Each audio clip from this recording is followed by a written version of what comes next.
Vamos voltar um pouco na história da teoria da evolução. O primeiro fóssil de um ancestral supostamente humano foi descoberto em 1856, 3 anos depois de Darwin publicar A Origem das Espécies. Trabalhadores de uma pedreira no Vale do Neander, perto de Düsseldorf, na Alemanha, acharam numa caverna um esqueleto que parecia humano, mas era muito diferente. Os ossos das pernas eram curvos e os dos braços sugeriam uma estrutura muscular muito forte. O crânio era achatado e seu tamanho sugeria um crânio de um homem adulto, com cerca de 1.400 centímetros cúbicos. Acima das órbitas oculares, porém no lugar onde ficariam as sobrancelhas, havia uma saliência muito grande que nada tinha de humana. O homem de Neandertal, como o fóssil foi batizado, foi considerado o elo perdido entre os símios e os humanos, e réplicas de como eles seriam foram espalhadas por museus de todo o mundo. Em 1891, porém, foi encontrado na ilha de Java, na Indonésia, restos fósseis de um ser bem mais primitivo, com um cérebro de apenas 860 centímetros cúbicos. O homem de Java, como foi chamado, era o Pithecanthropus erectus e hoje é identificado como o Homo erectus, uma espécie anterior ao homem de Neandertal. Em 1924, as origens humanas recuaram ainda mais com a descoberta do Australopithecus africanus, literalmente macaco do sul da África, o primeiro ser intermediário entre o gênero Homo e os ancestrais símios, encontrado em uma caverna de calcário na África do Sul. Ele tinha o crânio de um macaco, mas mandíbulas e dentes mais parecidos com os dos humanos, e o mais importante, era bípede. O grande problema é que, embora esses exemplares históricos ainda sejam usados por muitos como evidência do evolucionismo, o tempo mostrou que se tratava de falsas pistas. O homem de Neandertal, para começo de conversa, já não é mais considerado um ancestral dos seres humanos. Aliás, os próprios evolucionistas assim chegaram à conclusão. Ele seria apenas um parente distante. Segundo estudos feitos por uma junta de cientistas alemães, americanos e franceses, a partir do DNA mitocondrial, os fósseis encontrados na Bélgica descartam a ideia de que os neandertais pertenceriam de fato à linhagem humana. E o curioso é que era esta uma das principais evidências apresentadas a favor do evolucionismo. Quanto ao exemplar encontrado na ilha de Java, o seu descobridor foi o explorador holandês Eugène de Bois, e tudo o que ele encontrou foram uma caixa craniana occipital e um fêmur e um dente molar, todos em lugares completamente diferentes. Gratuitamente, ele supôs que pertenceriam ao mesmo ser.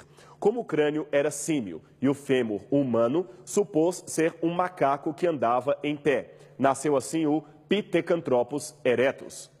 O estranho é que Eugène de Bois não permitia mais ninguém examinar os fósseis. Somente 35 anos depois, o Dr. Hrdlicka, do Instituto Smithsoniano, foi examinar o achado e se espantou com a pobreza das evidências. O achado foi então desconsiderado no mundo acadêmico. No início do século XX, estes 3 geólogos, sendo o do centro famoso Charles Dawson, encontraram no sul da Inglaterra o que seria um crânio humano perto de um maxilar semelhante ao de um macaco. A sua descoberta ficou famosa e foi batizada de o Homem de Piltdown. Um segundo crânio encontrado na mesma região pelo professor Arthur Smith Woodward confirmou aparentemente a tese da primeira descoberta e convenceu a maioria dos pesquisadores de que o homem de Piltdown, então chamado Eanthropus dawsoni, era o tão sonhado elo perdido e que o mesmo tinha pelo menos 500 mil de anos. Testes, porém, feitos a partir de 1950, mostraram que o crânio, datado em centenas de milhares de anos, era, na verdade, o crânio de um homem moderno. E o maxilar nada tinha a ver com o crânio. Era apenas a mandíbula de um macaco e esta era tão velha quanto o ano de sua descoberta. Tudo não passava de uma trapaça. Muitos também foram levados a crer que os embriões de seres humanos e de animais passavam por vários estágios evolutivos, recapitulando o próprio processo da evolução. Para evidenciar o seu parentesco, dispuseram-se fotos que aparentemente comprovariam que embriões de seres humanos, galinhas, peixes e macacos eram de fato muito similares.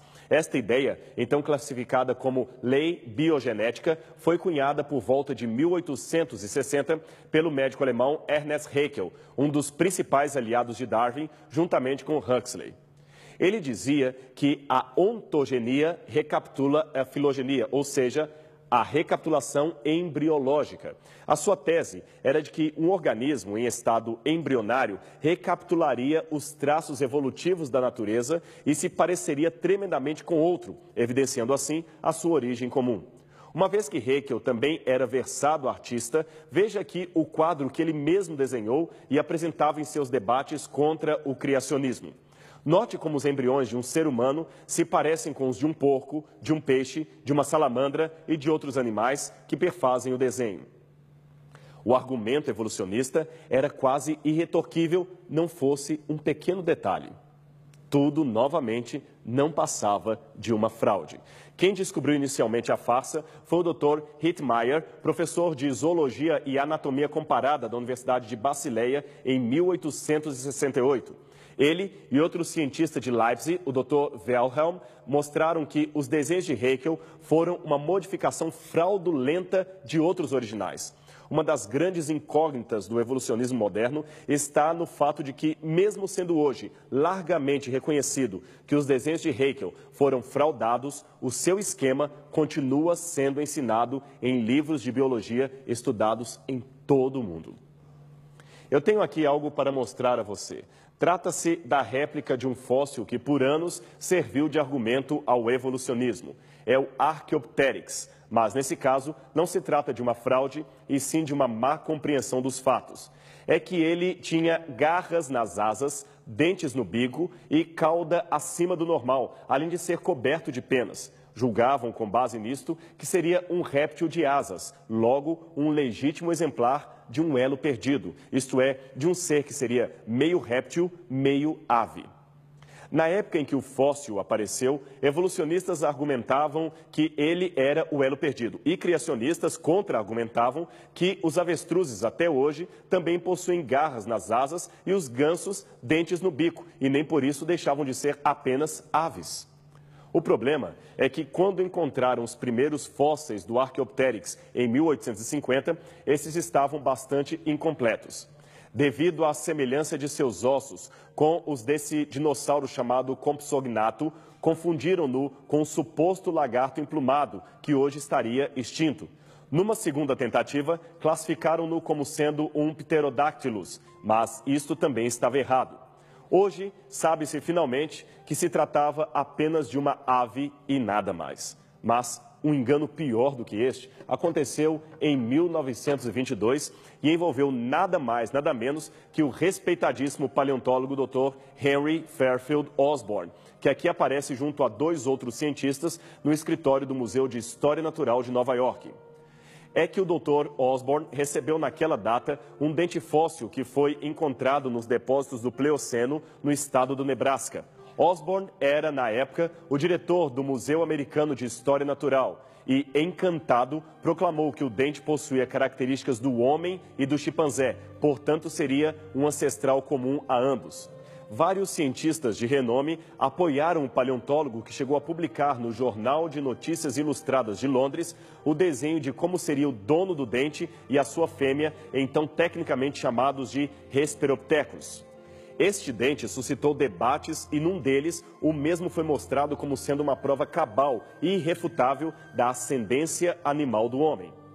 O problema é que em 1927 outras partes do esqueleto foram encontradas e descobriu-se que o dente era de um porco.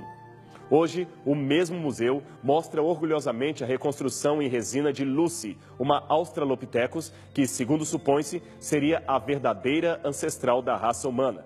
Mas seu esqueleto também está fragmentado. E já existem vozes como a do antropólogo Michel Cremo, autor do livro Hidden History of the Human Race, A História Secreta da Raça Humana, que discordam da interpretação de Lucy como legítima ancestral humana.